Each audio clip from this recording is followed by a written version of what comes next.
सो हम सॉल्व करेंगे third question. आप देख पा रहे हैं इस क्वेश्चन में कुछ भी डिफिकल्ट नहीं है, आप लोगों ने सिर्फ एक चीज ये डिफिकल्ट बनाई है, कांस्टेंट टर्म। इसको अगर हम स्टैंडर्ड क्वाड्रेटिक इक्वेशन में लिख लें तो हमारे लिए क्वेश्चन इजी हो जाएगा। देखते हैं कैसे। हमें x square plus b x plus c के फॉर्म में लिखना होगा। अपनी स्टैंडर्ड क्वाड्रेटिक इक्वेशन के फॉर्म में लिखें x square plus b x plus c. आप देखो कांस्टेंट टर्म इसमें बीच में है, इस कांस्टेंट टर्म को हम कॉर्नर में करने की कोशिश करेंगे। सो ये होगा 6x स्क्वायर माइनस 7x आ जाएगा यहाँ पे एंड माइनस 3। आप देखो हमने इक्वल्स टू के उस तरफ नहीं कोई चेंज किया है, हमने क्या किया है, सिर्फ इनकी पोजीशन को चेंज किया है। सो साइन चेंज नहीं होगा। आप लोगों में से मोस्ट ऑफ द स्टूडेंट्स ने इसके साइन चेंज कर दी हैं। साइन चेंज तभी होगा जब बीच में इक्वल्स टू का साइन होगा, मींस आप आरएचएस में अगर शिफ्ट करोगे तभी साइन चेंज होगा।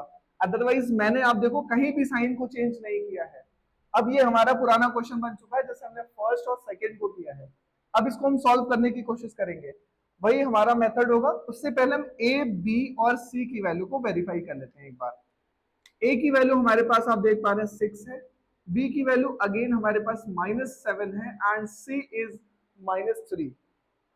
अब हम सॉल्व करने की कोशिश करेंगे। पहला स्टेप हमारा होता था कि हम इन दोनों को मल्टीप्लाई करेंगे। 6 3 18 आ जाएगा। 18 के फैक्टर्स हम फाइंड करने की कोशिश करेंगे। 18 के फैक्टर हम करेंगे तो 9 2 18 होता है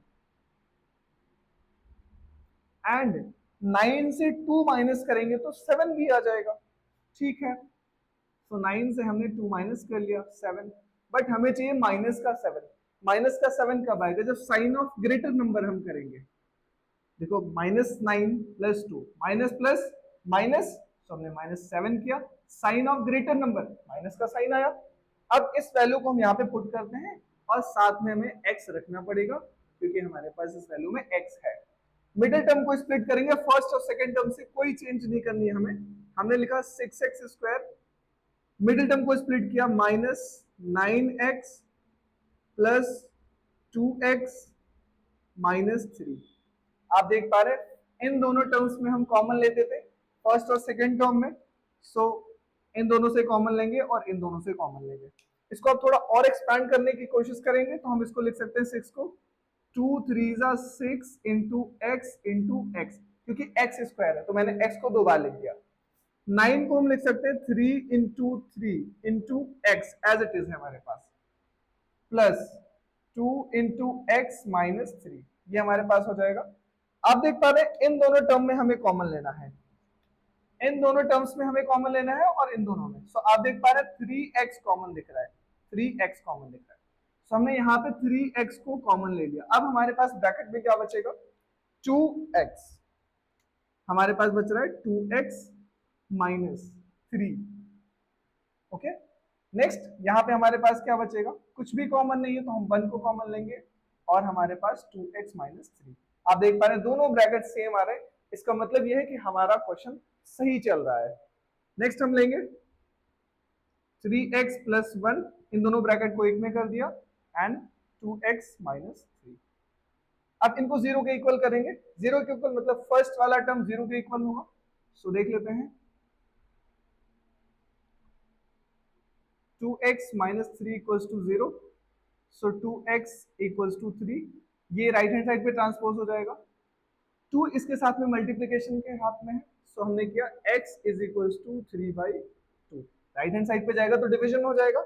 सेकेंड वाले ब्रैकेट को भी 0 के इक्वल करना पड़ेगा, सो हमने किया 3x plus 1 equals to 0, so 3x is equals to -1, x की वैल्यू आ जाएगी -1/3। मींस x की दो वैल्यूज हमें एज यूजुअल मिलती थी, सो x की फर्स्ट वैल्यू ये है हमारे पास और सेकंड ये है। मींस इसको हम अल्फा कंसीडर कर ले, कोई प्रॉब्लम नहीं है, इसको आप बीटा कंसीडर कर लीजिए। ओके, आएंगे अपने जीरोस को वेरीफाई करने पे, sum of roots and product of roots. Sum of roots लगाने के लिए हम equals to minus b upon a करेंगे, product of roots is equals to c upon a. So sum of roots means alpha plus beta minus b upon a. Alpha की value 3/2 है हमारे पास, हमने लिखा 3/2, प्लस बीटा की वैल्यू हमारे पास -1/3 है, तो हमने लिखा -1/3 b की वैल्यू हमारे पास क्या है, b की वैल्यू -7, तो हमने -7 b की वैल्यू लिखी और माइनस पहले से था ये हमने लगाया, a की वैल्यू हमारे पास 6 है। ओके, अब हम इसको सॉल्व करने की कोशिश करेंगे। सो ये हमारे पास हो जाएगा 3/2 प्लस माइनस -1/3 हो जाएगा इज इक्वल्स टू -7/6। एलसीएम लेंगे, सो एलसीएम हमारा 6 आ जाएगा, 3 2 6 हो जाएगा एलसीएम हमारा। 2 को 6 से डिवाइड करेंगे तो 3 आएगा और उस 3 को 3 से मल्टीप्लाई करेंगे तो 9 आएगा। आई होप ये तो कॉमन है, सब्ट्रैक्शन आप कर लोगे एलसीएम वाला पोर्शन। 3 2 6 और 2 1 2, ये हो जाएगा हमारे पास इज इक्वल्स टू -7/6। यहां तक सारी चीजें क्लियर चल रही हैं, देख लेते हैं। ये माइनस का साइन, माइनस एंड माइनस, ये हमारा प्लस हो जाएगा, ये प्लस चलेगा। सो 9 से 2 माइनस करेंगे तो हमारा 7/6 हो जाएगा और ये 7/6। आपने देखा कि आपने sum of roots easily verify कर लिया है। अब बात करेंगे प्रोडक्ट ऑफ रूट्स की। प्रोडक्ट ऑफ रूट्स हमारा होता है alpha into beta is equals to c/a। Alpha की वैल्यू हमारे पास आप देख पा रहे हैं 3/2 है, हमने 3/2 लिया। बीटा की वैल्यू हमारे पास -1/3। सी की वैल्यू अगर हम देखने जाए तो हमारे पास -3 था एंड ए हमारे पास बेटा 6 था, हमने ए को 6 ले लिया। सो 3 1 3 हो जाएगा माइनस का, क्योंकि ये माइनस है, एंड 3 2 6 हो जाएगा, ये भी -3/6 है। आप चाहो तो सिंप्लीफाई कर लो या फिर आप यहीं पे बोल सकते हैं कि वेरीफाई हो गया। सो हमने सम ऑफ रूट्स को भी देखा कि हमने वेरीफाई कर लिया और प्रोडक्ट ऑफ रूट्स भी हमारे वेरीफाई हो चुके हैं। इस तरीके से आप सारे क्वेश्चंस को सॉल्व करेंगे और मैथ्स में बहुत ही अच्छे मार्क्स अगर लिटरली आपको स्कोर करना है, तो आप अगर क्लास 10th में हैं तो आप डेली बेसिस पे एट लीस्ट 1 आवर प्रैक्टिस जरूर करिए। जो भी टीचर आपको पढ़ाते हैं आप उनसे पढ़िए और उसके बाद खुद भी प्रैक्टिस करिए। खुद प्रैक्टिस किए बिना आपसे कुछ भी नहीं होगा। अगर आपको लगता है कि आप एक टीचर सॉल्व कर रहे हैं, आप उनको देख के सॉल्व कर लेंगे, तो ऐसा कुछ भी नहीं होने वाला है मैथ्स में। आपको पढ़ना ही पड़ेगा, लिटरली आपको पढ़ना पड़ेगा।